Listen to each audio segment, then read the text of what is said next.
লালমনিরহাটে জমিজমা সংক্রান্ত বিরোধের জেরে পুকুরে বিষ ঢেলে প্রায় 1 লাখ টাকার মাছ নিধন এবং টিনের ঘর ভাঙচুরের অভিযোগ উঠেছে। অভিযোগ সূত্রে জানা গেছে, সদর উপজেলার বড়বাড়ি ইউনিয়নের কিং বিদ্যাবাগিস এলাকার আশরাফুল আলম নামের এক লোকের স্ত্রীর নামে রেকর্ডভুক্ত জমি নিয়ে প্রতিবেশী গোপীনাথ, তার স্ত্রী বিথি, সুধীরচন্দ্র ও সুমন রায়ের সাথে রশিদুল নামের এক ব্যক্তির দীর্ঘদিন ধরে বিরোধ চলে আসছিল। সেই বিরোধের জেরে অভিযুক্তরা গত ২৬ জানুয়ারি বিকালে সংঘবদ্ধভাবে ভুক্তভোগীর দুটি আম গাছ কেটে ফেলেন। এতে প্রায় ১০,০০০ টাকার ক্ষতি হয়। সেদিন রাতেই ভুক্তভোগীর ভোগ দখলে থাকা পুকুরে বিষ প্রয়োগ করেন অভিযুক্তরা। এতে পুকুরে থাকা প্রায় ১ লাখ টাকার মাছ মরে ভেসে ওঠে। এ ঘটনায় ভুক্তভোগী মোহাম্মদ আশরাফুল ইসলাম অভিযুক্তদের নাম উল্লেখ করে লালমনিরহাট সদর থানায় একটি লিখিত অভিযোগ দিয়েছেন।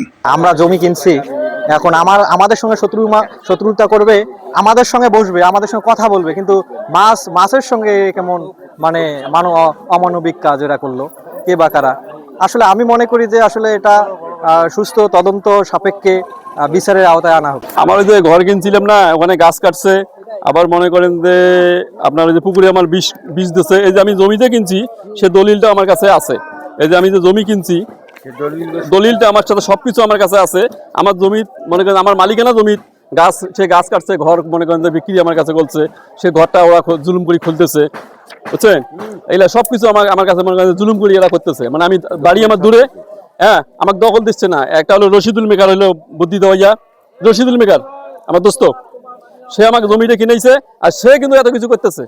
মানে সে জমিটা নেবে আমার কাছ থেকে, আমাকে ভাগাবে কিভাবে, হুমকি দেখায়। পুকুরে এরা রাইতে বীজ দিচ্ছে। কালকে বিকেলবেলা গাছ কাটছে, এখানে আমের গাছ ছিল, আমার জমি ছিল, আমের গাছ কাটছে, কাটার পরে রাইতে বীজ দিচ্ছে। এখন বীজ দেওয়া হলো 24 তারিখে। আমার সাথে আবার ওনাদেরকে বলছিলাম যে ঘরটা আমি খুলবো, তা আমাকে ঘরের যদি কিছু থাকে তা তোমরা বাইর করি নেন, নিয়ে আমাকে ঘরটা খালি করে দেন, আমি ঘরটা খুলে নিয়ে যাবো।